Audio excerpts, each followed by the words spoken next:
and here it is.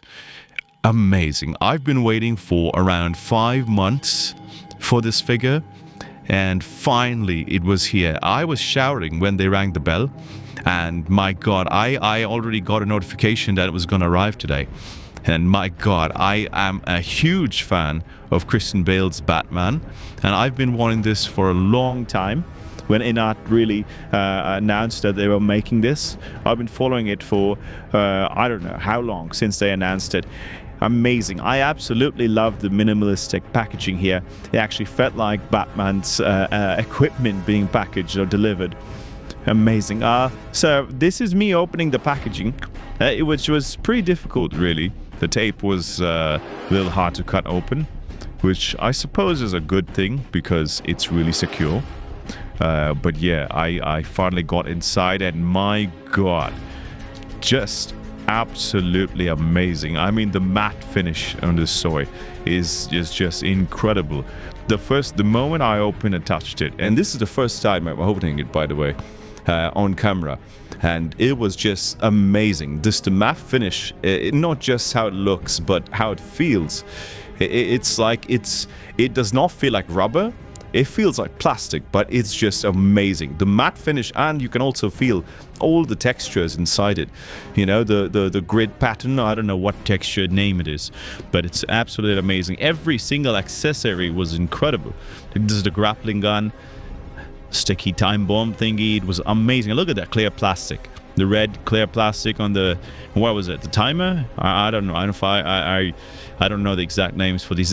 Amazing. Look at this translucent blue in that gun, and they give you so many different hands, which is amazing. I later looked up the instruction manual, and they apparently gave you 4 different hands for the guns, for the batarangs.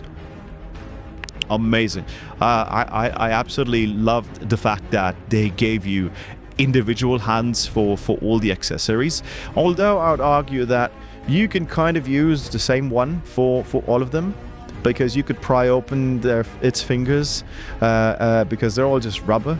But I do appreciate the fact that they've given you individual hands. So what I plan on doing is sort of attach those individual hands to the 3 accessories and keep them in pose, so I can just plug them in.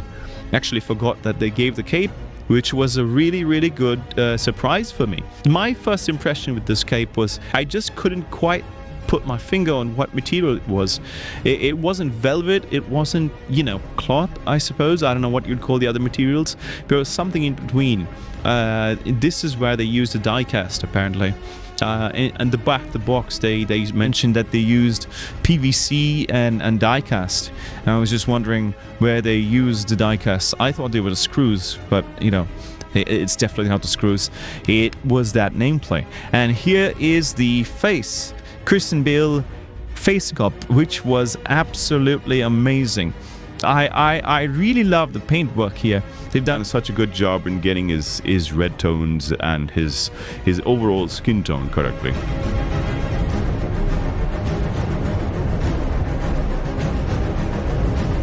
I did really like how tight the joints were, but I was scared to move the figure around in this unboxing. I was a little afraid that I might break any joint or bend it. I actually popped the shoulder pad off, but thankfully it was a ball joint, so I was able to get it back. I just liked how articulated the figure was, because usually when you get this detailed of a sculpt, they sort of hinder you in the articulation. But it was amazing. My only gripe is that the human sculpt, the human head swap thing, doesn't have an articulated neck, which I'm fine with, because I think when he takes his helmet off, he's a little stiff.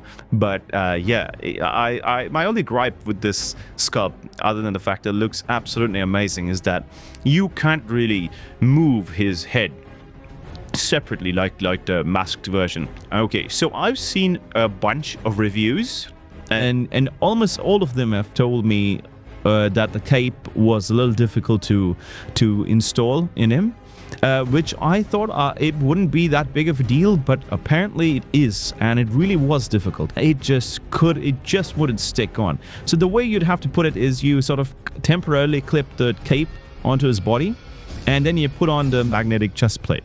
So for it to work, the temporary clips would have to be fairly strongly attached to his body, and it just wouldn't stick to him. So that's pretty much it. But I have no qualms with this toy at all. It was absolutely amazing, and as a big fan of Christian Bale's Batman, this was just such a dream come true.